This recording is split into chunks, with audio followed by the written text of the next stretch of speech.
안녕하세요. 사연 읽어주는 남녀입니다. 오늘도 와주셔서 감사드리며 그럼 오늘의 사연 바로 시작하겠습니다. 언니 살려줘! 이른 새벽 동생 꿈에 잠에서 깨어났습니다. 끈적한 땀으로 침대 시트는 젖어 있었고 잠에서 깨어난 제 심장은 100m를 전력 질주했을 때보다도 더 빨리 뛰고 있었죠. 서둘러 침대 밑에 올려둔 물컵을 들어 벌컥 물을 마셨지만 좀처럼 진정되지 않았습니다. 창밖은 아직 어둑어둑한 새벽이었어요. 잠시나마 제가 있는 곳이 어딘지도 모를 만큼 정신이 없었죠. 여보, 괜찮아? 또 처제 꿈꾼 거야? 안쓰러운 눈빛으로 저를 바라보는 남편을 보자 이곳이 제 집이라는 걸 알게 되었습니다. 땀으로 젖은 잠옷의 불쾌함에 벗어나고 싶어 서둘러 침대에서 일어섰어요. 아직 새벽이야. 좀 더 자지 그래. 많이 잤어. 당신은 좀 더 자. 출근 전에 깨워줄게. 그러다가 쓰러져. 약은 먹었어? 당신까지 깨워서 미안해. 사실 약을 먹지 않았습니다. 약이 제게 아무런 도움이 되지 않는다는 것을 안 순간 멍한 표정으로 쓰레기통에 다 넣어버렸죠. 저는 곧장 샤워실로 들어갔어요. 초겨울 새벽 꽤나 추운 날씨에도 찬물을 틀어서 땀을 씻어냈죠. 저는 원래 여름에도 절대 찬물로 샤워하는 사람이 아니었어요. 찬물이 싫어 여름 바다에도 못 들어가는 사람이었죠. 하지만 그 사건 이후 저는 한겨울에도 찬물로 샤워를 합니다. 그렇게라도 하지 않으면 제 정신이 어딘지 모를 곳으로 사라져버릴 것 같았거든요. 찬물을 몸에 뿌리다가 저도 모르게 눈물이 나와 들고 있는 세안제를 거칠게 집어 던졌습니다. 요란한 소리가 났고 저는 욕실 바닥에 주저앉아버렸죠. 급하게 남편이 들어와서는 물을 끄고 추위에 오들오들 떠는 저를 안아주었어요. 따뜻한 물로 씻으라니까. 왜 자꾸... 못된 년. 세상 똑똑한 척 다 하더니 지 인생 그렇게 말아먹고 가버리면 끝이야? 제 동생은 감쪽같이 사라졌습니다. 조사 담당 형사분들 모두가 제 동생은 살해당했다고 생각하고 있었죠. 대한민국에서 한 해에 살해당하는 사람의 수가 무려 1000명이 넘는다고 합니다. 따스하게 내려앉는 햇살을 보며 하루를 마감하는 평화로운 나날들을 보내다 보면 정말 현실적으로 믿을 수 없는 숫자죠. 1000명이라니. 대체 이 작은 땅덩어리에서 무슨 원한들이 그리 많아 한 해에 1000명이나 되는 사람이 죽고 죽이는 걸까요? 그런데 제 동생이 그 1000명 중 한 명이 되고 말았어요. 그날부터 제가 살아가는 이 세상은 평화롭고 따뜻한 세상이 아니라 비참하고 차가운 세상으로 바뀌어 버렸죠. 동생은 저보다 2살 어려요. 동생은 남들이 쌍둥이라고 생각할 만큼 저랑 똑같이 생겼었어요. 하지만 성격은 정말 극과 극이었죠. 저는 싫은 게 있어도 혹시나 상대방이 기분 상할까봐 표현도 못하는 내성적인 아이였습니다. 하지만 동생은 정반대였죠. 어려서부터 똘똘한 아이였어요. 우리 저거 사서 먹자. 과자 안에 장난감도 들어있어. 싫은데? 난 다른 거 먹을 거야. 그리고 장난감은 하나 들어있잖아. 그건 오빠가 가질 거고. 외삼촌이 이 돈으로 우리 같이 먹을 거 사오라고 했단 말이야. 우리가 먹고 싶은 거 사오라고 그랬지 오빠가 갖고 싶은 거 사라고는 말 안 했어. 삼촌이 준 돈 중 내 몫은 내가 먹고 싶은 거 살 거야. 그럼 돈 부족해서 저거 못 사. 내 알바냐? 5,000원 중에 내 거 1,660원 내놔. 미진 언니는 어쩔 거야? 나? 난 그냥 아무거나 괜찮아. 경석이 오빠가 사고 싶다는 거 사도 되고. 결국 외삼촌이 어린 조카들에게 과자 사 먹으라고 준 돈 5,000원은 제 동생과 사촌 오빠가 2,500원씩 나눠 갖는 것으로 결론이 났죠. 아씨, 저거 갖고 싶은데. 미진아, 너 돈 있어? 친척 오빠는 결국 제 용돈 2,000원을 추가로 가지고 가서는 자기가 갖고 싶어 하던 작은 장난감이 들어있는 과자 세트를 사고야 말았습니다. 그리고는 동생 숙진이 말대로 과자 안에 들어있는 장난감은 자신이 가졌죠. 동생은 저를 물끄러미 바라보았어요. 언니는 다 안 좋은데 남한테 잘 뺏기는 모습이 그중에 제일 안 좋은 것 같아. 내 것을 챙기지도 못하고 가지고 있는 것도 뺏기면서 싫은 소리 한마디 못하는 멍충이가 저였어요. 반면 동생은 자기 몫은 확실히 챙기고 뺏기는 법도 없었죠. 어른들도 그런 동생을 보면 나중에 커서 뭐라든 한 자리 할 아이라고 했습니다. 하지만 어머니만은 제 편을 들어주셨어요. 언니, 이 사탕 줄게. 언니 초콜릿 나 주라. 동생이 내민 사탕은 큰 알사탕 5개였어요. 저는 그걸 받고 제가 가진 초콜릿을 주었죠. 동생은 제 초콜릿을 받으며 깔깔 웃으며 그러더라고요. 한번 바꾼 거 무르게 없기다. 나중에 알고 보니 그 알사탕은 사탕이 아닌 구슬이 들어있었어요. 제가 동생에게 깜빡 속은 거죠. 속아서 뺏긴 제 초콜릿을 돌려달라고 말도 못하는 저를 보고 엄마가 나서서 제 초콜릿을 찾아와 주셨어요. 그러고는 동생에게 남을 속이는 행동은 나쁜 행동이라고 따끔하게 혼을 내셨죠. 그새 그걸 엄마한테 쪼르륵 달려가서 일러바쳐? 생긴 것처럼 아주 밉상이다 언니는. 거울을 보는 것처럼 나랑 똑같이 생긴 동생 입에서 저런 말이 나오니 기분이 참 이상했죠. 이름도 미진 숙진이었기에 이름으로 놀림도 많이 당했어요. 동생은 똘똘이 진이, 저는 몽충이 진이라고요. 그래서 어렸을 때는 동생이 참 많이도 미웠어요. 물론 제 성격상 겉으로는 표현 못했고요. 여느 자매들처럼 제가 친구들과 약속이 있어 좋은 옷을 다려두면 아침 일찍 보란 듯이 그 옷을 훔쳐 입고 나가거나 친척들에게 세뱃돈 받은 것을 책상 안에 넣어두면 그 돈은 어김없이 사라지기 일쑤였습니다. 그래서 동생과 싸우는 일도 많았어요. 그럴 때면 저는 엄마에게 달려가 동생의 만행을 일러바쳤고 엄마는 그런 동생을 혼을 내셨죠. 하지만 제가 중학교에 올라가자 제게도 문제가 있다며 저도 혼내시기 시작했어요. 싫은 게 있으면 제 입으로 직접 말하라는 것이었죠. 하지만 제 성격상 쉽지만은 않았습니다. 하지만 그래도 세상에 하나뿐인 언니이고 동생이잖아요. 365일 중에 365일 사이가 나쁜 것은 아니었어요. 적어도 1년 중 30일 정도는 사이가 좋았어요. 동생과 저는 한 방에서 함께 생활을 했는데 아버지가 각각 침대를 하나씩 마련해 주셨죠.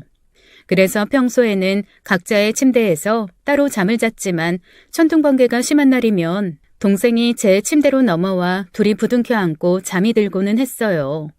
그러다가 결정적으로 사이가 좋아진 날이 있었어요. 중학교 3학년 때였습니다. 동생이 제가 다니는 중학교로 진학을 했죠. 학교에서 선생님들과 친구들 사이에서 좀 이야기가 생겼어요. 똑같이 생긴 쌍둥이 같은데 한 명은 3학년이고 한 명은 1학년이라고요. 어느 날 발렌타인데이였던 것 같아요. 저를 좋아하는 짓궂은 남자아이가 있었는데 제가 그 아이 고백을 받아주지 않았다고 그 남자아이가 저를 엄청 괴롭히기 시작했어요. 제 참고서를 찢어서 걸레통에 넣어두기도 하고 제 체육복을 몰래 가져다가 버리기도 해서 체육 시간에 선생님에게 혼나게 만드는 소소한 괴롭힘이었어요. 그런데 어느 날 선을 넘는 괴롭힘을 해버리고 말았죠. 내성적인 저는 이어폰을 끼고 노래 듣는 걸 좋아했어요. 점심시간에도 친구들 모두 운동장에 나가 놀 때 저는 노래 들으며 책을 보곤 했죠. 그 당시 카세트 테이프를 워크맨에 넣어 노래를 듣는 아이들이 많았어요. 그런데 저는 초등학교 때부터 중3 때까지 모은 용돈으로 CD 플레이어를 샀습니다. 순수하게 제 용돈으로요. 그런데 저를 괴롭히던 남자아이가 어느 날 제 CD 플레이어를 창밖으로 던질 것처럼 내밀며 저를 협박했죠. 주말에 자신과 데이트를 하지 않으면 제 CD 플레이어를 창밖으로 던진다고요. 당시 저희 교실은 4층이었어요. 거기서 CD 플레이어를 던지면 박살이 날 것은 분명했죠. 하지 마. 그거 내가 9년 동안 용돈 모은 걸로 산 거야. 그리고 난 아직 연애 같은 거 하고 싶은 생각 없어. 그래? 다시 생각해 보는 게 좋을 텐데. 샘만 샌다. 이번 주 나랑 사거리 롯데리아에서 데이트하겠다고 크게 외쳐. 반 애들 다 들을 수 있도록. 아니면 이 불쌍한 CD 플레이어는 오늘 인생 마감하는 거야. 자, 하나, 둘 반, 둘 반의 반. 결국 저는 셋을 다 셀 때까지 대답을 하지 못했고 제 CD 플레이어는 4층 교실에서 아스팔트 바닥으로 떨어지고 말았습니다. 그리고 그대로 박살이 나고 말았죠. 그래서 제가 어쨌냐고요? 그냥 제자리에 가서 얼굴 파묻고 엉엉 울었어요. 그 당시 저는 정말 답답하고 멍청했네요. 몇몇 친했던 친구들이 저를 위로해주고 그 못된 남자애한테 저 대신 항의를 해주었습니다. 하지만 그 남자애는 당시 일진 같은 무리의 아이 중 리더 같은 아이였기에 그 남자애가 항의하던 애 책상을 걷어차자 그 이상 항의는 못했죠. 제 친구들도 무서웠을 거예요. 저도 그랬는걸요. 그런데 체육복을 저한테 빌리러 왔던 동생이 그 장면을 다 봤나 봐요. 음악 시간에 필요한 리코더를 제게 빌렸다가 돌려주면서 체육복을 빌리려고 한 거였죠. 동생이 한 손에 리코더를 들고 저희 교실로 저벅저벅 걸어 들어오더라고요. 제가 네 동생이야? 진짜 똑같이 생겼네. 와, 어이, 미진이 동생, 이리 와봐. 네 언니 대신 네가 나랑 롯데. 못된 남학생은 저 대신 제 동생에게 추근덕거렸지만 남학생은 말을 끝까지 하지 못했습니다. 다음에 이어지는 제 동생의 행동으로 그 교실에 있던 그 누구도 입도 열지 못했어요. 제 동생이 들고 있던 리코더를 그 남학생 머리를 향해 진짜 있는 힘껏 휘둘렀거든요. 퍽소리와 함께 리코더 머리가 부러져서 날아갔고 남학생은 비명소리와 함께 리코더로 맞은 자신의 머리를 감싸주며 쓰러졌습니다. 이어서 컥컥거리며 남학생은 울음을 터뜨렸어요. 그 충격적인 모습에 다들 굳어서 제 동생과 바닥에 쓰러져 있는 남학생만 쳐다보고 있었죠. 너 내일까지 우리 언니 CD 플레이어 새로 사다 놔라. 저는 동생이 건네는 머리 없는 리코더를 받아서 멍하게 동생을 쳐다보았고 이어서 수업 종소리에 동생은 자신의 반으로 갔어요. 뒤이어 들어온 한문 선생님께서 그때까지 바닥에 쓰러져 있는 남학생에 대해 물었고 학생들이 상황 설명을 해주게 되었죠. 남학생은 머리에 큰 혹을 가지고 그날 교무실에서 선생님에게 매를 맞았다고 해요. 제가 학교 다닐 때는 저랬어요. 지금 학교에서는 상상도 못할 일이죠. 하여간 선생님에게 매까지 맞은 남학생은 이를 바득바득 갈았나 봐요. 중1분이 안 된 여자애한테 맞아 교실 안에서 오열까지 했으니 왜 안 그러겠어요. 수업이 끝나고 청소 시간 못된 남학생은 자기 무리들을 끌고 어디론가 가더라고요. 그 모습의 불길함을 느낀 저는 남학생들 무리를 몰래 뒤따라갔어요. 혹시나 했는데 역시나더라고요. 선배를 리코더로 때렸다며 제 동생 교실로 쳐들어간 그 남학생 무리는 학교 준비를 하던 제 동생 머리채를 잡아 때리려고 하더라고요. 평소 조용한 저도 그때만큼은 조용히 있을 수가 없었어요. 바로 달려가서 남학생 무리에서 제 동생을 떼어냈죠. 내 동생 건들지 마! 하지만 제 말에 겁먹을 남학생들이 아니었어요.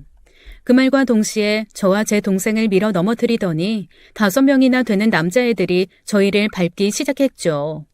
정말 눈앞에 별이 보인다는 게 무슨 말인지 알겠더라고요. 그 와중에 동생만은 밟히지 말라고 동생을 꼭 안고 있었는데 무자비한 남학생이 발길질을 할 때마다 눈앞에서 번쩍번쩍 불꽃이 튀었습니다. 그렇게 한참 저희를 밟던 남자애들은 앞으로 저희 학교 생활 힘들게 만들어주겠다는 협박을 하고는 자리를 떴어요. 머리는 헝클어져 산발이 되었고 코에서는 언제 터졌는지 코피가 흐르더라고요. 동생의 친구들이 그제야 저희를 걱정하며 일으켜줬어요. 저는 아픔도 못 느끼고 그저 걱정만 되었습니다. 그 남학생들이 마지막에 계속 저희를 괴롭혀주겠다고 말했으니까요. 동생은 오늘 일을 절대 부모님에게 말하지 말라고 하더라고요.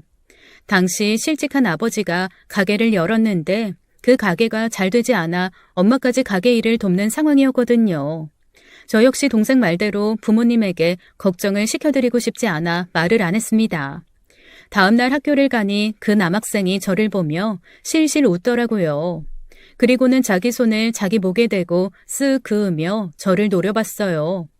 왜 있잖아요. 넌 죽었어라는 몸동작이요. 덜컥 겁이 나더라고요.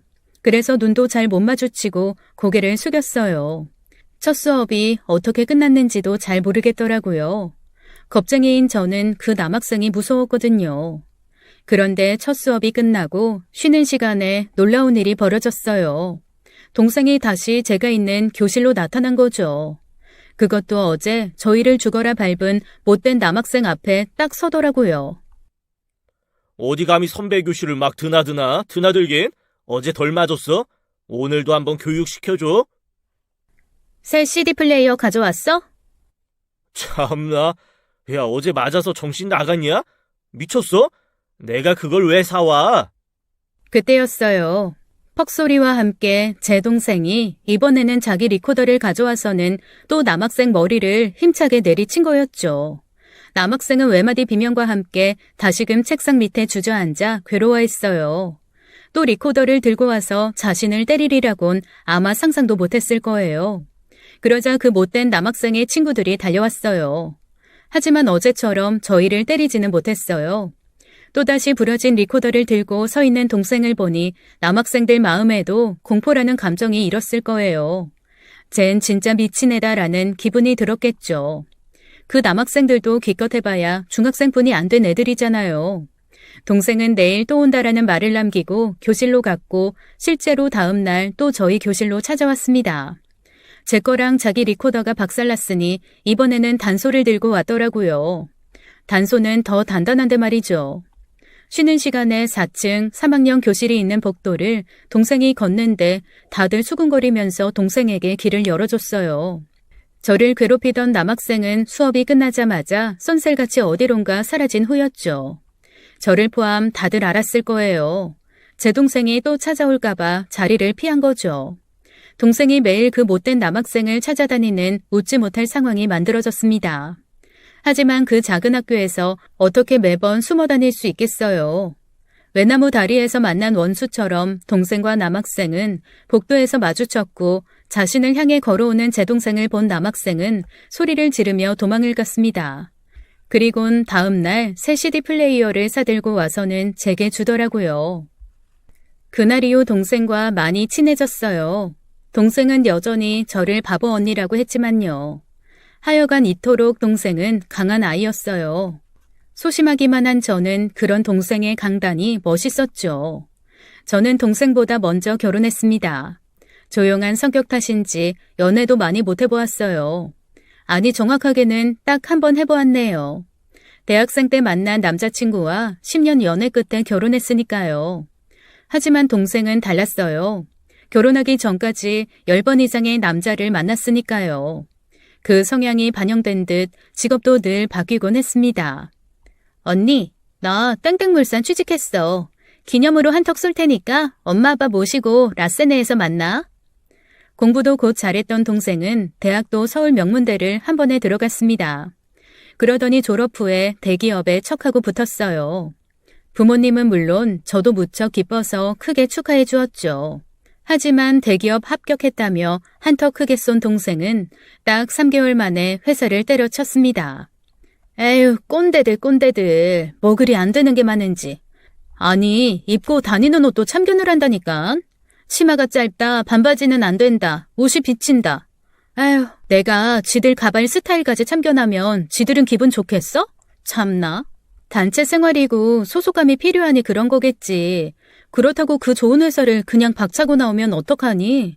남들은 들어가고 싶어도 못 들어가서 안달인데. 내가 스트레스 받으며 그런 곳을 왜 다녀? 인생 한 번뿐이야. 즐겁게 살 거야. 그래서 나 이제 새로운 거 할 거야. 그래도 너무 아깝다. 새로운 거? 어떤 거? 일식 요리사. 황당했죠. 일식 요리사라니. 동생이 제게 요리를 해준 게 딱 2번 있습니다. 그것 때문에 한 번은 집을 태워 먹을 뻔했고 다른 한 번은 케찹 대신 캡사이신을 잘못 넣어서 제 속을 태워 먹을 뻔했죠. 그날 응급실 가서 위세척을 했었어요. 모든 것을 잘했지만 요리만큼은 못하던 동생이었어요. 요리사? 얼마 전에 작은 일식집을 갔는데 너무너무 맛있는 거야. 그래서 그 집 사장님한테 내가 여기 서빙할 테니까 일식 좀 배우게 해달라고 졸랐어. 내가 삼고초려해서 결국 취직을 했다 이 말이지.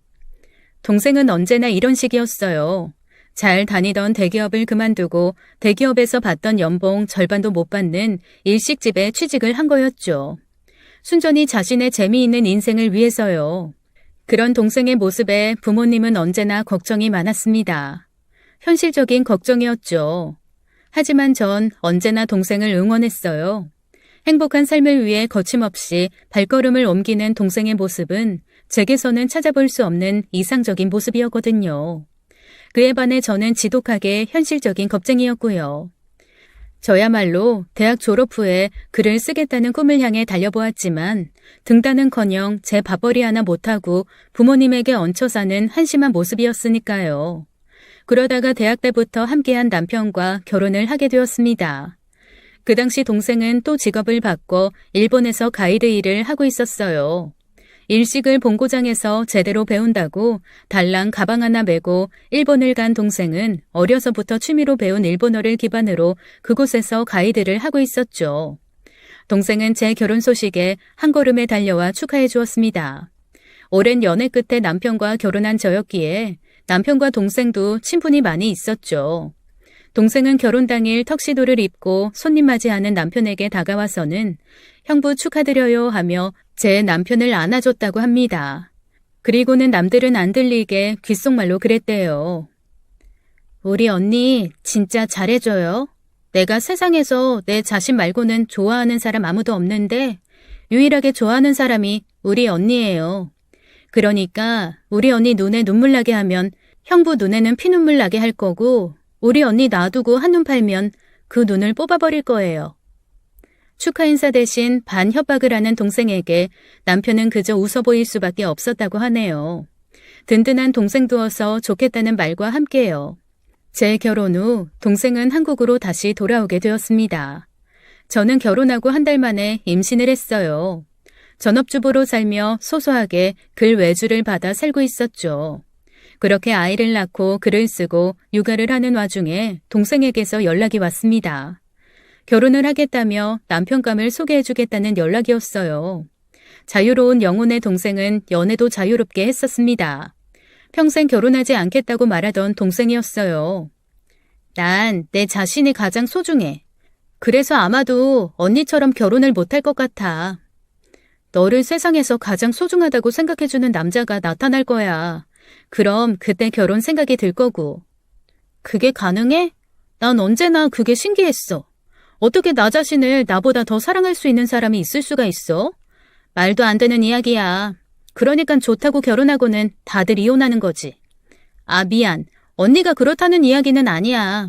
난 그저 나 자신을 사랑하며 혼자 살 거야. 그런 동생이 갑자기 결혼을 하겠다며 제부될 사람을 소개해준다니 놀랄 수밖에요. 그리고 동생에게 제부를 소개받고 또 한 번 놀랐습니다. 평소 동생이 만나던 남자들과는 전혀 다른 모습의 남자였어요. 두꺼운 안경에 약간 통통한 듯한 외모, 남자치고는 조금 작아 보이는 키는 여자로서도 그렇게 크지 않은 동생과 별로 차이가 나지 않아 보였답니다. 평소 예쁘장한 얼굴로 큰 키에 잘생긴 남자들만 만나던 동생이기에 예비 제부의 모습에 사실 조금 놀라기는 했어요. 하지만 비혼주의자 동생이 갑자기 결혼을 결심했다고 하니 제부만의 묘한 매력이 있을 것이라고 생각했죠. 놀란 것은 저만이 아니었던 것 같아요. 저와 그 자리에 함께한 남편도 조금 놀라는 눈치였습니다. 그럴만도 했죠. 결혼 이후 남편이 자신의 후배를 동생에게 소개해 준 적이 있어요.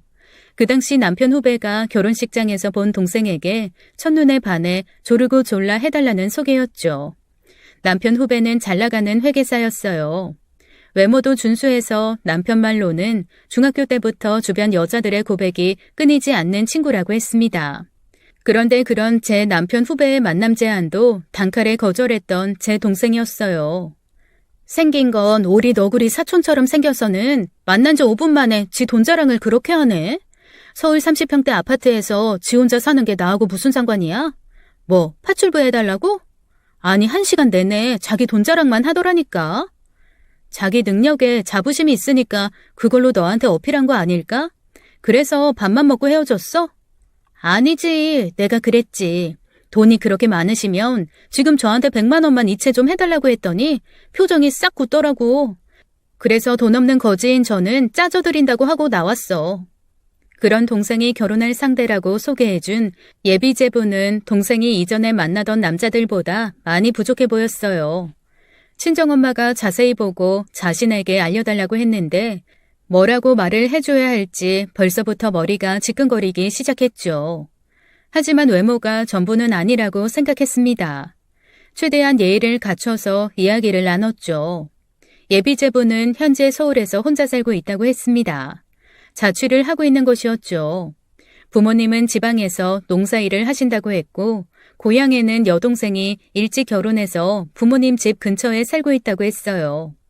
남편이 조심스럽게 제부가 현재 하는 일에 대해 물었죠.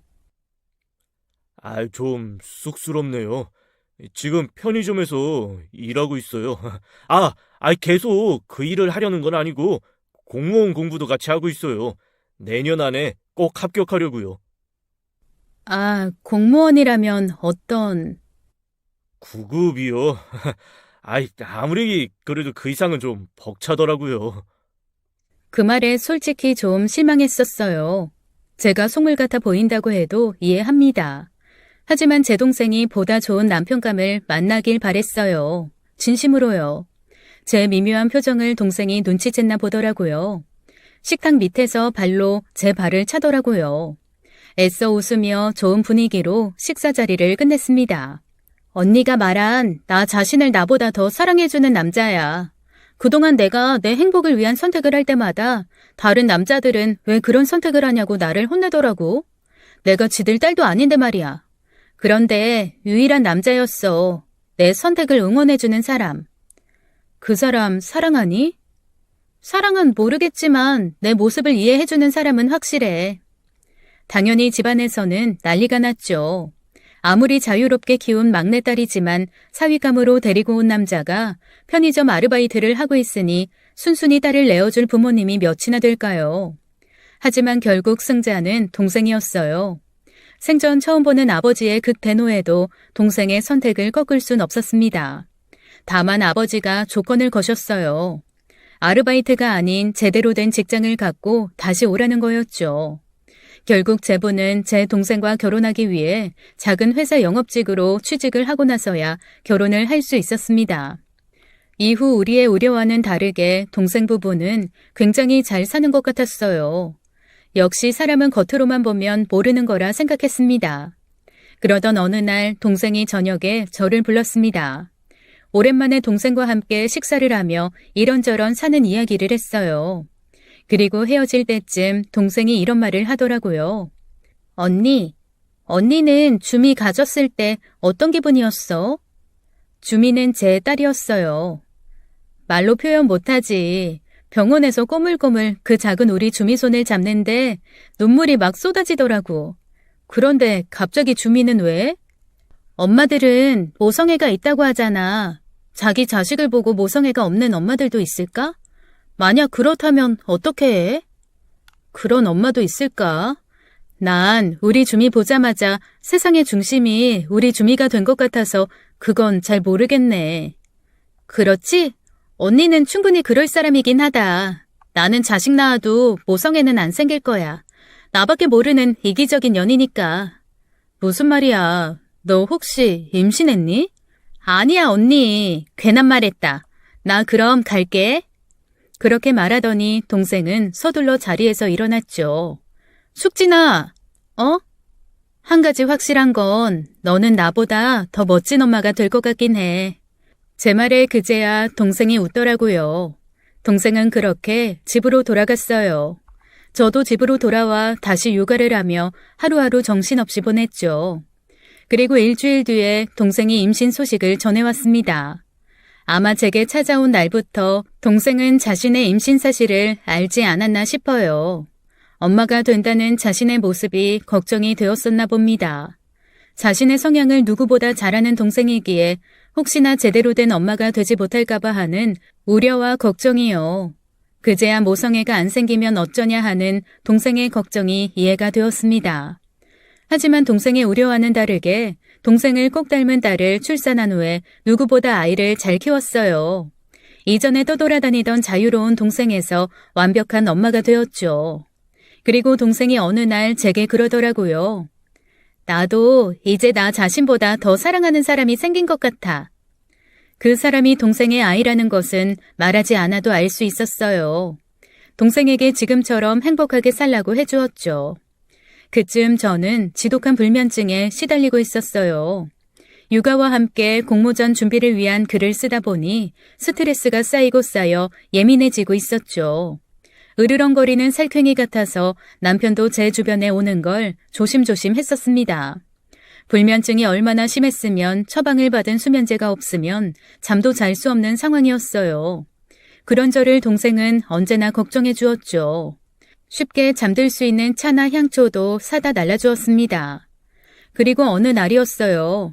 평소처럼 수면제를 먹고 잠들었던 제가 아침에 일어나 청정수 한 컵을 들이마셨습니다. 그리고 꺼둔 전화기를 켰어요. 평소 벌레가 기어가는 소리에도 잠에서 깨는 예민해질 대로 예민해져 있던 저는 밤에 전화를 끄고 잠이 들곤 했습니다. 전화기를 켜자마자 10통이 넘는 부재중 통화 목록이 뜨기 시작했어요. 그건 다름 아닌 동생 전화였어요. 얘가 무슨 일이 있나 깜짝 놀랐죠. 그리고 이어서 온 문자에 저는 심장이 쿵 하고 내려앉았습니다. 언니, 제발 살려줘. 언니, 제발 나 좀 살려줘. 동생에게 무슨 큰일이 생긴 것 같았습니다. 바로 동생에게 전화를 걸었지만 전화를 받지 않았죠. 전화는 꺼져 있었어요. 그날이 토요일이라 남편도 출근을 안 하고 집에 있었습니다. 극도로 불안해하며 동생에게 계속 전화를 거는 모습에 남편이 다가와 물었죠. 동생이 이런 문자를 보냈어. 아무래도 뭔가 잘못된 것 같아. 어쩌지? 전화 안 받아? 일단 동서한테 전화해봐. 저는 남편 말대로 제부에게 전화를 걸어보았지만 제부도 전화를 받지 않았습니다. 다급해하는 제게 남편이 어서 옷을 입으라고 했어요. 동생 집으로 가볼 요량이었죠. 저는 고개를 끄덕이며 바로 남편과 함께 동생네 집으로 향했습니다. 동생네 집은 저희 집에서 30분뿐이 안 걸렸어요. 그런데 가는 길이 1년 같았어요. 112에 전화를 걸까 말까 고민하다가 결국 걸고 말았습니다. 그리고 상황 설명을 하니 동생 주소지로 출동을 하겠다고 하더군요.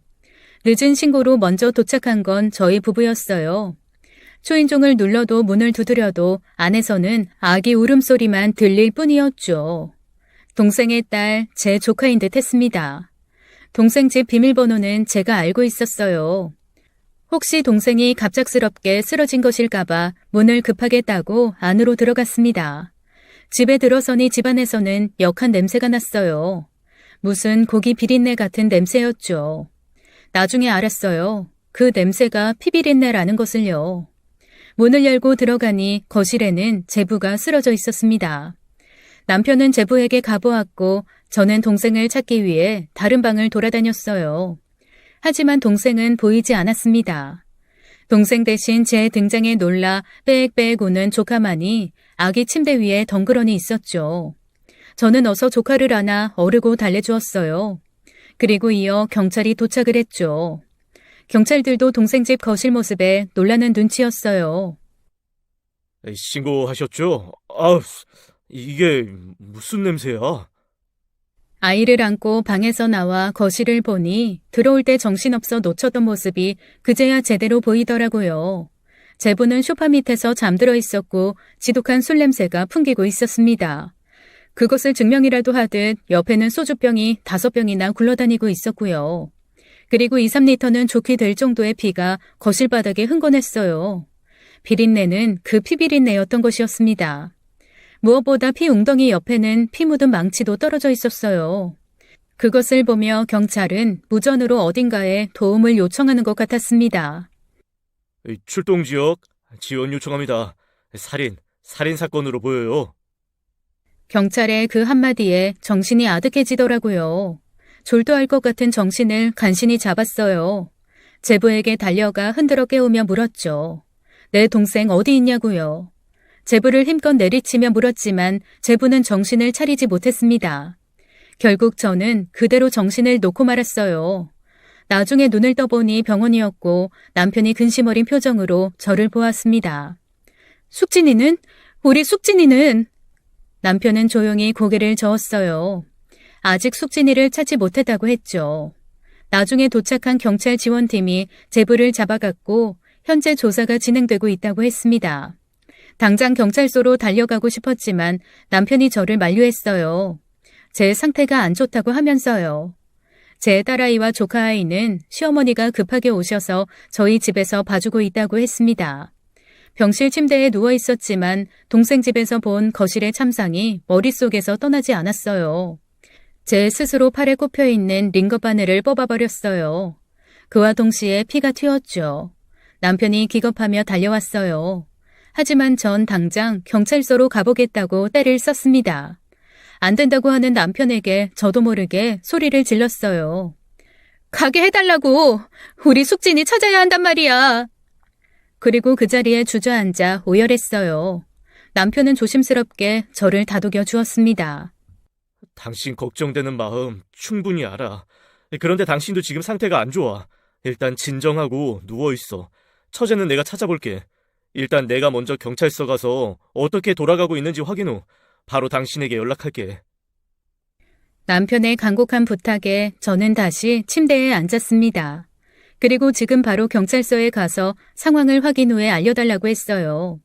남편은 알겠다고 말한 후에 간호사에게 저를 부탁한다는 말을 3번이나 하더니 그래도 걱정된다는 듯 저를 보다가 경찰서로 출발했죠. 그리고 다음 날 늦은 저녁이 되어서야 남편이 돌아왔어요. 제가 그토록 기다리던 소식은 들을 수 없었습니다. 아직 처제의 행방을 알 수 없다는 이야기였어요. 경찰은 제부를 유력 용의자로 조사 중에 있는 듯 했습니다. 아파트 CCTV를 확인했나 봐. 그런데 동서가 새벽에 엄청 큰 캐리어 가방을 들고 나가는 걸 확인했대. 남편의 말이 무슨 의미인지 알 수 있었어요. 그 말에 오열하고 말았죠. 제 말에 남편은 아직 섣부른 추측은 하지 말자고 하더군요. 밝혀진 사실은 아무것도 없다면서요. 그러면서 제부가 경찰서에 진술한 내용을 남편이 알려주었습니다. 동생이 여행을 간다며 제부에게 여행 가방을 부탁했다는 내용이었어요. 그래서 제부는 동생이 미리 준비해둔 가방을 챙겨 지하 주차장에 있는 동생 차에 실어서 동생이 말한 장소에 차를 가져다 두었다는 것이었죠. 그리고 집에 와서 술을 마시고 잠이 들었다는 것이었습니다. 하지만 집안에 있는 피와 망치는 자신도 전혀 모르는 것이었어요. 동생이 말한 장소에 차를 두고 올 때도 동생을 보지 못했다는 것이 제부의 진술이었죠. 제부가 말한 장소로 경찰이 가보았지만 주차되어 있는 차만 확인했을 뿐 캐리어 가방과 제 동생은 찾지 못했다고 했습니다. 저는 그 진술을 도저히 믿을 수가 없었어요. 앞뒤가 전혀 맞지 않았습니다. 아내가 여행을 간다고 하는데 외진 곳에 차와 같이 짐을 두고 자신은 택시를 타고 집으로 돌아왔다고요. 얼마나 성의 없는 거짓말인가요? 경찰들도 저와 같은 생각인 것 같다고 남편이 말해주더군요. 그렇게 병실에 있던 저는 결국 더 이상 참지 못하고 직접 경찰서로 향했습니다. 남편이 잠시 자리를 비운 틈에 빠져나왔다가 남편에게 걸리고 말았죠. 더 이상 저를 말리지 못한다고 판단한 남편은 저를 데리고 함께 경찰서에 가주었어요. 제가 경찰서에 가자 담당 경찰관은 추가로 드러난 몇 가지 정황을 더 말해주었습니다. 일단 여러 가지 가능성을 두고 조사 중에 있습니다. 거실에 있던 피도 동생분 피인지 국가수에서 검사 중에 있는데 이게 참... 처제 피가 맞나요? 그 정도 출혈이면... 아니요. 그게 사람 피가 아니에요. 네? 사람 피가 아니라뇨? 그럼 제 동생 피가 아니라는 거예요? 네, 돼지나 소, 그런 동물 피입니다. 충격이었죠. 거실에 있는 피가 사람 피가 아니라뇨. 대체 제부는 그곳에 왜 동물 피를 뿌려둔 것일까요? 이어서 경찰은 저희 부부에게 다른 이야기를 했습니다. 사건의 관점을 다른 시선으로 보고 있다고요. 제 동생은 살아있을 확률이 매우 높다고 했습니다. 경찰의 말에 저는 안도의 숨을 내쉬었죠. 하지만 이어지는 말은 너무나 충격적이어서 제가 소리를 지를 뻔했습니다. 동생분 은행 잔고가 일시에 다 빠져나갔어요. 그것도 실종되는 그 시점에요. 무엇보다 동생분이 실종되기 몇 주 전 전세로 살고 있는 신혼집도 월세로 바꾸며 보증금을 빼가신 게 확인되었어요. 네? 그게 무슨 말이죠? 그게 지금 이 사건이랑 무슨 상관인데요? 아무래도 동생분께서 작정을 하시고 떠나신 게 말도 안 돼요. 남편이 자신을 해친 것처럼 꾸미고 도망을 가신 게 아닐까 하는 저 동생 부부는 사이가 괜찮았나요? 형사가 지금 제대로 헛다리를 짚고 있다고 생각했습니다. 제 동생에 대해 가장 잘 아는 사람은 저였어요. 동생은 절대 저런 사람이 아니었어요. 동생이 자작극을 벌이고 돈을 들고 도망갔다고요? 형사님, 제 동생에 대해 뭘 아세요? 그 아이 절대 자기 딸을 두고 떠날 애가 아니에요. 그런데 집에 딸이 있었잖아요. 다시 흥분하는 저를 경찰과 남편이 진정시켰죠. 결국 어떤 것도 건지지 못하고 저희 부부는 집으로 돌아왔습니다. 집에는 시어머니께서 걱정 어린 표정으로 제 아이와 조카를 돌보고 계셨어요. 면목이 없었죠. 시어머니께서는 아이들은 자기가 잘 돌보고 있으니 걱정 말라고 하셨습니다. 감사했어요. 그렇게 사건은 제 동생의 가출로 가닥을 잡는 듯한 경찰이었습니다. 정말 못 믿을 경찰이라고 생각했어요. 가출을 한다면 직접 본인이 가방을 가지고 당당히 나갈 일이지 왜 그걸 남편에게 시키고 인적이 드문 곳에 차로 배달을 시킨답니까? 차는 제부가 말한 그곳에 그대로 방치되어 있었어요. 큰 캐리어 가방만 사라져 있었죠. 동생의 핸드폰을 추적도 했지만 마지막 발신지는 그 차가 있는 곳이었답니다. 그리고 동생 핸드폰도 결국 찾지 못했고요. 저는 경찰의 말을 믿지 못했어요. 동생은 절대 자신의 딸을 두고 떠날 아이가 아니었어요. 무엇보다 거실에 뿌려져 있는 동물의 피는 또 무엇이고요. 그렇게 복잡하게 일을 만들 이유가 하나도 없을 뿐더러 제 동생 성격상 제부와 살기 싫다면 당당하게 이혼을 요구하면 요구했지 이렇게 야밤 도주하듯 도망갈 아이가 아니었습니다. 하지만 경찰은 그런 제 말을 듣지 않았죠. 개인적인 감정이 들어간 가족이라는 이유 하나로요. 다만 제부는 아직 용의 선상에 있었기 때문에 지속적인 관찰 및 조사를 진행한다고 하더군요. 그렇게 시간이 흘러갔습니다. 경찰은 별다른 단서를 찾지 못했죠. 그리고 어느 날 제게 한 통의 전화가 왔습니다. 그 전화를 받고는 기절하는 줄 알았어요. 발신인에 제 동생 이름이 적혀 있었습니다. 바로 제 동생이었어요. 여보세요? 숙진이니? 야, 너 어디야? 대체 어떻게 된 거야? 여보세요? 아이고 놀래라. 무슨 그렇게 전화에 대고 소리를 질러 아가씨. 내가 핸드폰 주웠어. 방전되어 있길래 충전해서 전화드려요. 언니라고 적혀있던데 맞나요? 전화 주인 남편분은 전화를 안 받으시네. 전화기 속 목소리에 제 실망은 커졌습니다. 동생이 아니었어요. 동생의 전화기를 찾은 일반인이었습니다. 전화기를 찾아주고 싶다는 아주머님 말에 제가 당장 그쪽으로 달려가겠다고 했죠. 아주머니가 말한 장소는 동생의 차가 발견된 곳에서 그리 멀지 않은 곳이었어요.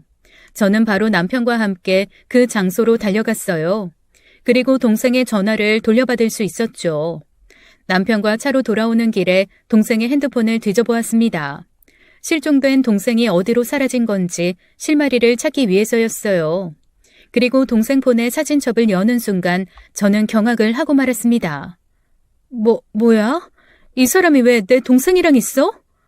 제 말에 운전을 하던 남편도 슬쩍 사진을 보곤 소리를 질렀죠. 뭐야? 아, 이놈이 왜 여기서 나와? 저는 상상 못할 인물의 등장에 혼란스러웠어요. 대체 뭐가 어떻게 돌아가는지 감도 잡히지 않았습니다. 그리고 사진에 찍혀있는 날짜를 보곤 경악을 할 수밖에 없었어요. 바로 동생이 실종되기 전날 찍은 사진이었어요. 여보, 차 돌려. 당장 이 사람한테 가. 당장 이 사람 잡아야 돼. 제 말에 남편은 거칠게 차를 돌렸어요. 그리고 악셀을 밟아 그 남자가 있는 곳으로 달려갔죠. 동시에 저는 동생을 찾는 담당 형사님에게도 전화를 했습니다. 지금 당장 제가 말하는 장소로 달려오라고요. 동생의 핸드폰 사진 속의 남자 정체는 일전에 동생에게 차인 적이 있던 남편의 후배인 남자였습니다. 남편과 저는 후배가 있는 사무실로 미친 듯이 달려가서 후배를 만났어요. 형, 어쩐 일이에요? 연락도 없이.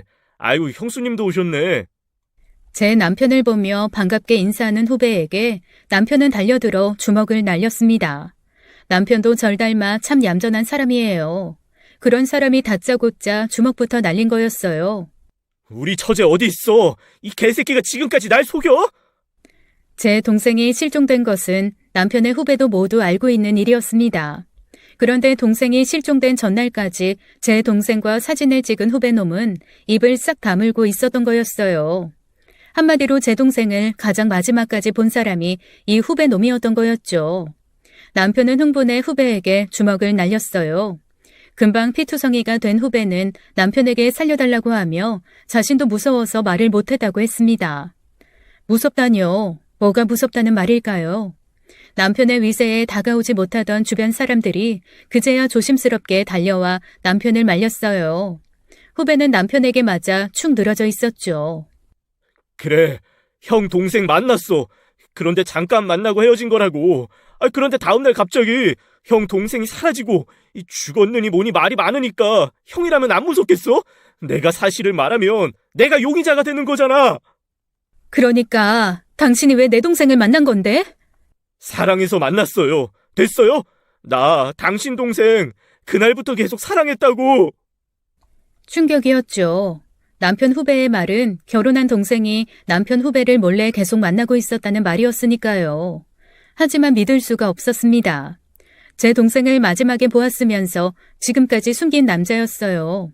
무엇보다 동생이 자유분방해서 연애를 많이 하지만 한 번도 양다리나 바람을 피운 적은 없었습니다.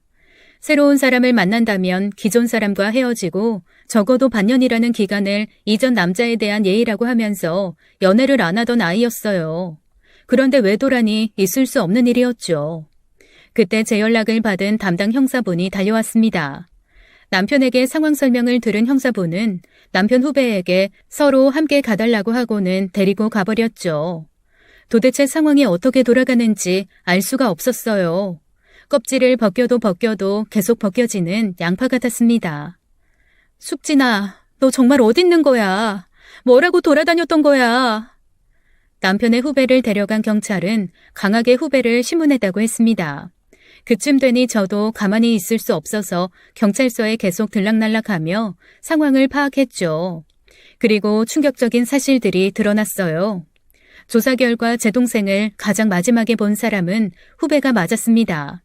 그리고 그 후배는 해외 도박으로 거액의 빚을 지고 있었는데 제 동생이 실종된 이후에 그 빚을 모두 갚았다고 한 거였어요. 이 점을 이상하게 여긴 경찰이 집요하게 물고 늘어졌나 봐요. 그래요. 숙진 씨한테 문자가 왔어요. 우리 같이 도망가자고요. 그래서 숙진 씨가 말한 장소에 갔는데 저는 정말 숙진 씨 그림자도 못 봤어요. 간 장소에는 숙진 씨 차만 덩그러니 있었고 캐리어 안에 현금만 가득 있었다고요. 조사 결과에 의하면 그 장소에서 하루가 넘게 후배는 제 동생을 기다렸다고 합니다. 하지만 동생이 나타나지 않자 캐리어를 열어보았고 그곳에는 현금이 가득했다고 했어요. 아마도 동생이 실종될 즈음 일시에 출금된 돈과 보증금이었나 봐요. 남편 후배는 그걸 보고 욕심이 생겨 돈만 챙겨 그곳을 빠져나왔다는 증언이었죠. 하지만 경찰은 후배의 증언을 다 믿지 않았습니다. 후배와 제 동생이 내연 관계였고 둘이 함께 도망가기 위해 돈을 찾았다가 알 수 없는 무슨 문제가 생겨 후배가 동생을 죽이고 돈을 챙겼다는 것이 경찰의 가설이었어요. 개소리 말아요. 저번에는 내 동생이 도망간 거라면서 이제는 바람이라고요? 멀쩡한 내 동생 쓰레기 만들지 말고 제발 좀 동생 좀 찾아주세요. 역시 경찰의 가설을 믿지 않았어요. 새로운 증거가 나올 때마다 말이 바뀌는 경찰이었죠. 집으로 돌아온 저는 울고 또 울었습니다. 밤에 제 아이를 재우고 조카도 재웠어요. 자기 엄마가 사라진 줄도 모르고 제가 자기 엄마인 줄로만 알고 제 품에서 잘도 잠드는 조카였죠. 네 엄마 어디 있니? 너는 아니? 너희 엄마 다시 나타나면 정말 내가 이번에는 제대로 혼을 내줄 거야. 미안해. 아가 울지 마. 네 엄마 혼낸다고 해서 그래? 울지 마, 아가. 울지 마. 숙진아, 어디 있는 거야? 사라는 있는 거야? 아이들을 재우고 숙진이 핸드폰을 뒤져보았어요. 숙진이가 지인들과 나눈 문자 대화, 전화한 곳, 사진첩들, 단서를 찾기 위해서 하나하나 자세히 찾아보았죠. 남편이 절 걱정했지만 감히 말리지는 못하더군요. 그런 어느 날 밤 제부에게서 문자가 왔어요. 제부는 이미 조사가 끝나 풀려난 지 한참 된 사람이었어요. 자신의 아이를 다시 데려가고 싶다고 계속 말했지만 제가 안 된다고 했죠. 저는 제부도 믿을 수가 없었거든요. 그 때문에 온 문자였어요. 저 형, 잘 지내시나요? 아니, 잘 못 지내시겠네요. 저도 사는 게 지옥 같습니다. 제 아이를 못 보니 더 그렇네요. 제발 아이 좀 돌려주세요. 이렇게 부탁드려요. 만약 이 부탁도 거절하시면 정말 죄송하지만 저는 법적인 절차를 밟아 아이를 데려올 수밖에 없습니다. 제발 이 문자 무시하지 마시고 제발 아이 좀 돌려주세요. 저는 제부에게 온 문자를 보고 조카를 다시 돌려주어야 하나 고민했어요. 한참을 문자를 보고 또 보았죠. 뭐라고 답을 해야 할지 몰라서요. 그러다가 갑자기 미친 사람처럼 벌떡 일어났습니다. 그리고 안방불을 켜고 제 폰을 뚫어져라 쳐다봤어요. 잠자다가 놀란 남편도 일어났죠. 아이, 누냐. 갑자기 왜 그래? 아직도 안 잤어? 여보, 이거 이상해. 저는 남편에게 제부 문자를 보여줬어요. 뭐가 이상해. 쥐 자식 돌려달라는 건데. 당신도 이제 그만하고 제부한테 아이 좀 보여줘. 아니 그게 아니라 이것 좀 제대로 보라고. 저는 제 핸드폰에서 경악할 사실을 발견했어요. 그토록 동생을 찾아서 지옥을 여러 번 왔다 갔다 했는데 제 동생을 찾을 유일한 힌트가 제 핸드폰에 있었던 것이었습니다. 저는 그것도 모르고 이상한 곳에서 계속 방법을 찾은 거였어요. 저는 당장 제부에게 문자를 했습니다. 아이 데리러 지금 저희 집으로 오세요. 제 문자에 제부는 알겠다며 당장 오겠다고 했죠. 그리고 시어머니에게 아이들을 데리고 당장 시댁으로 가 있으라고 했어요. 영문을 알 수 없는 시어머니는 예민하고 비이성적인 제게 화가 난 듯 한마디 하려 했지만 제 눈을 보시고는 별 말씀 없이 아이들을 데리고 시댁으로 새벽에 가셨습니다. 그때 제 눈이 그만큼 단호했었나 봐요. 그리고 새벽에 초인종 소리가 울렸습니다. 제부였어요. 저 형, 아이 돌려주세요. 우리 서우 지금 자고 있나요? 조카는 다른 곳에 있어요. 잠시 이야기 좀 하려고 불렀어요. 저 형, 장난하세요? 저 진짜 많이 참고 있는 거예요. 네, 알았어요. 잠시만 대화 나눠요. 저는 화가 난 듯 씩씩거리는 제부를 앉히고 진정시켰습니다. 그리고 남편에게 차를 부탁했죠. 무슨 말이 하고 싶은데요? 경찰에서는 제 동생이 바람이 나서 내연남과 도망을 가다가 내연남이 배신해서 살해한 거라고 생각해요. 제 말에 제부는 한동안 말이 없었습니다. 캄캄한 밤 아무것도 안 보이는 창밖만 보더군요. 저도 그렇게 생각해요. 사실 말을 안 했지만 알고 있었어요. 아내가 바람 피우는 거. 그런데 그냥 아내를 믿기로 했어요. 나만 믿어버리고 모른 척하면 없던 일로 될 거라고 생각했어요. 숙진이가 다시 저와 아이에게 돌아와 줄 거라고 믿었어요. 그런데 이렇게 될 줄은 정말 몰랐어요. 제 말에 제부는 끝내 참아왔던 눈물을 흘렸습니다.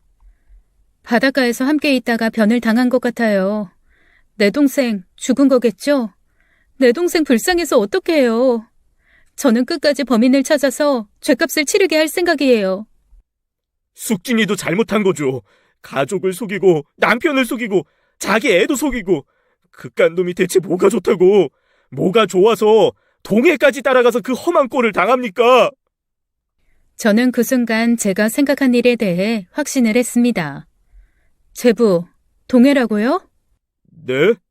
저는 바다라고 말했지 동해라고 말한 적 없어요.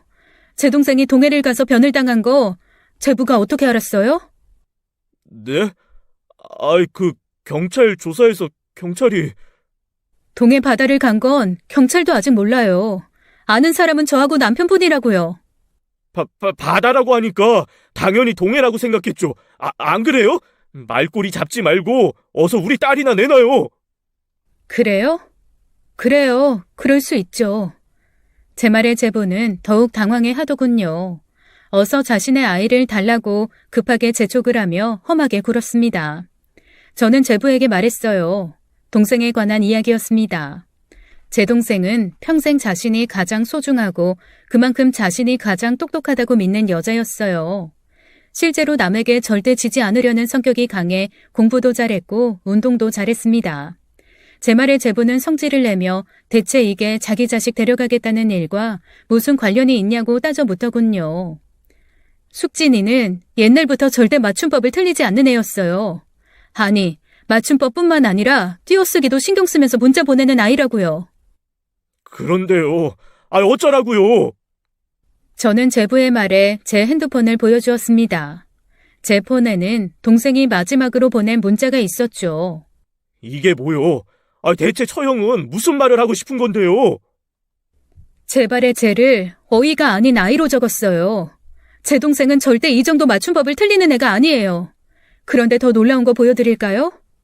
이어서 저는 제부가 저에게 방금 보낸 문자를 보여줬습니다. 제발 아이 좀 돌려주세요. 신기하게도 제부도 제발이라고 잘못 적었네요. 무슨 말이냐고요? 마지막에 동생이 보낸 문자가 동생이 보낸 게 아니라고요. 당신이 동생인 척 나한테 보낸 문자라고. 제 말에 제부는 극도로 당황해했어요. 그 표정에 저는 확신을 했죠. 내 추측이 사실이구나. 그깟 맞춤법이 뭐라고요? 제 아내도 저도 틀릴 수 있는 거죠. 그게 증거가 된다고 생각해요?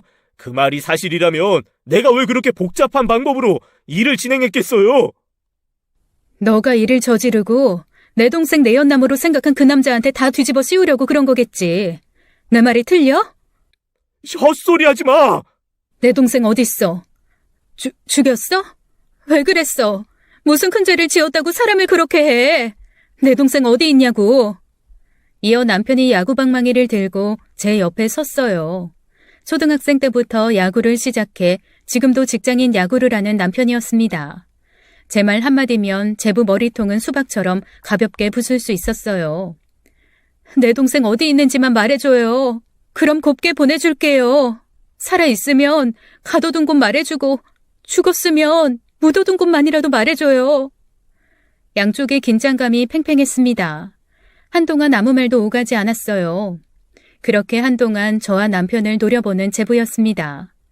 남편은 침을 삼키며 야구 방망이를 움켜잡고 치켜들었죠. 그제야 제부가 품에서 무엇인가를 꺼냈습니다. 종이와 펜이었어요. 그리고 급하게 주소를 갈겨 쓰고는 제게 던지듯 넘겼죠. 이리로 가봐요. 죽었는지 살았는지는 나도 몰라요. 이제 보내주세요. 애는 알아서 잘 키워주세요. 그렇게 말하는 제부를 저와 남편은 보내주었어요. 약속은 약속이니까요. 제부는 그렇게 급하게 저희 집을 나섰습니다. 하지만 곱게 보내줄 수는 없었어요. 문을 열자 그 앞에는 형사들이 대기하고 있었죠. 제부를 부르고 나서 제가 부른 담당 형사들이었어요. 제부가 집에 왔을 때 남편은 핸드폰을 켜두고 있었어요. 바로 담당 형사에게 걸어둔 전화였죠. 우리가 나눈 대화는 밖에 있는 형사들도 모두 듣고 있었던 거였어요. 김종근 씨, 이숙진 씨 살해 및 유기 혐의로 긴급 체포합니다. 당신은 묵비권을 행사할 수 있고 변호사를 선임할 수 있습니다. 당신이 하는 말은 법정에서 이 새끼들이 나를 속였어! 말해주면 보내준다고 했잖아! 제부는 발악을 했지만 경찰은 묵묵히 제부 손에 수갑을 채우고는 체포를 했죠. 저는 담당 형사에게 미친 듯이 달려가 제부에게 받은 주소를 건네주었습니다. 여기 숙진이가 있어요. 빨리! 곧이어 경찰들이 사이렌을 울리며 그곳으로 달려가기 시작했어요. 저희가 있는 곳에서는 꽤나 먼 곳이었습니다. 무전기로 인근 경찰서에 도움을 청하는 소리가 들렸어요. 모든 것이 꿈만 같았고 멍했어요. 눈물만 계속 흘렀습니다. 사람만 있어줘 제발. 그렇게 1시간을 달려 제부가 말한 주소지에 도착했어요. 그곳은 산속 깊은 곳에 있는 버려진 창고 같았습니다. 저희 말고 먼저 도착한 경찰과 구급차가 와 있었어요. 저는 도착하자마자 차에서 내려 달려나갔고 그런저를 경찰이 말렸죠. 진정하세요. 지금 찾으시는 분 여기 없으세요. 네? 아니, 대체.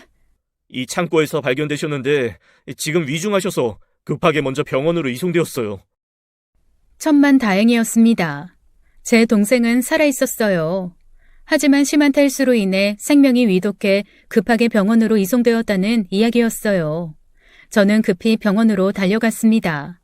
그리고 그곳에서 삐쩍 마른 제 동생을 볼 수 있었죠. 다행히도 탈수와 오랜 굶주림으로 인한 영양 결핍 등을 제외하면 생명에는 지장이 없다고 했습니다. 그렇게 제 동생은 한 달간 병원에 입원하고 퇴원할 수 있었어요. 제부는 살인 미수 혐의로 법정에 섰어요. 검찰이 살인을 추가해서 놀라운 마음에 물어보니 제 동생을 가둬둔 그 창고 주인에게 들키자 그만 창고 주인을 죽였다고 하더군요. 그래서 살인죄로 법정에 선 거였어요. 조사 결과 제가 생각한 사실이 맞았습니다. 제 동생에게 끊임없이 연락하는 남편의 후배를 제부는 내연남으로 생각했나 봐요. 그리고 범행을 계획했던 것 같았어요. 자유로운 영혼이었던 동생이 동해에 가서 기분 전환을 하고 있을 때 스토커였던 남편 후배가 동생 몰래 동해로 동생을 따라갔던 거였습니다. 동생은 그곳에서 스토커였던 후배를 만나 불쾌한 마음에 제 남편에게 이 사실을 고하려고 사진을 찍었던 것이었고요. 그리고 제 동생이 그날 집에 돌아오자 제부가 범행을 실행한 것이었습니다. 동생을 때려 기절시킨 후 캐리어에 담아 창고로 데리고 간 거였어요. 이후 동생을 창고에 감금하고 미리 준비해둔 돈을 캐리어에 다시 담아 인적이 드문 곳에 숨겨두었던 동생 차에 옮겨두었던 것이었어요. 그리고 동생 핸드폰을 이용해 남편 후배에게 문자를 보낸 것이었죠. 함께 도망가자며 이곳으로 와달라고요. 남편 후배는 그 문자를 보고 신나서 그곳으로 달려온 거였어요. 남편 후배가 경찰에 진술한 내용은 사실이었습니다. 남편 후배는 제 동생은 보지 못하고 하루를 기다리다가 캐리어 안에 있던 돈만 들고 도망을 간 거였어요.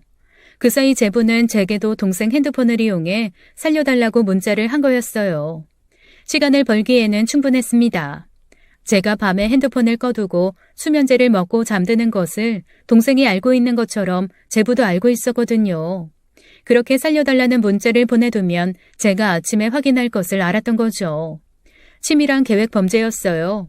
마지막 남편 후배에게 모든 죄를 뒤집어 씌우려고 한 행동은 동생 핸드폰을 찾아준 아줌마였어요. 동네 어눌한 아줌마에게 돈 100만 원을 쥐어주며 특정한 날에 제게 연락을 해서 동생 핸드폰을 주었으니 찾아가라고 말하라 제부가 그 아줌마에게 시킨 것이었습니다. 제가 동생 폰을 찾게 되면 그 핸드폰에서 남편 후배 사진을 발견하게 될 것이고 그렇다면 후배가 1순위 용의자가 되기엔 충분했으니까요. 실제로 CCTV를 추적하던 경찰도 남편 후배를 용의선상에 올려 조사를 하고 있었고요. 검찰에서는 제부의 범행이 결코 가볍지 않다고 생각해서 무기징역을 재판부에 요청했어요. 시작은 오해였어요. 그저 남편의 후배가 스토커 마냥 제 동생을 따라다녔던 것이었죠. 동생은 결혼 생활 내내 수없이 알아듣게 설명했지만 의처증이 심한 제부가 믿지 못했다고 했습니다. 애당초 잘나고 예쁜 동생이 자신같이 못난 남자랑 결혼한 것 자체가 의심이 갔다면서요. 회계사에다가 잘생긴 남편 후배를 선택하지 않고 무엇 하나 잘난 것 없는 자신을 선택한 것에 대해 큰 의심을 품고 시작한 결혼이었어요. 결국 제부는 무기징역 확정을 받자 오열을 했죠. 자신의 오해로 시작된 이 용서받지 못할 범죄에 대해 후회를 하는 듯 했어요. 감옥에서 자신의 죄를 뉘우치며 살겠다고 제발 자신의 딸과 함께 면회만 와달라고 제 동생에게 울면서 부탁을 했다고 하더군요. 어림도 없는 이야기였어요. 현재 동생은 심리치료를 받으며 안정을 찾아가고 있습니다. 남편의 배려로 동생은 저희 집에서 살고 있어요. 몸은 치료가 다 되었지만 마음의 상처는 아직 치료를 하지 못했거든요. 하지만 동생은 금방 이 상황을 이겨낼 거라 굳게 믿고 있어요. 무거운 제 사연 들어주셔서 감사합니다. 지금까지 사연 읽어주는 남녀였습니다. 끝까지 시청해주신 여러분 감사드리며 저희는 다음 사연으로 돌아올게요. 감사합니다.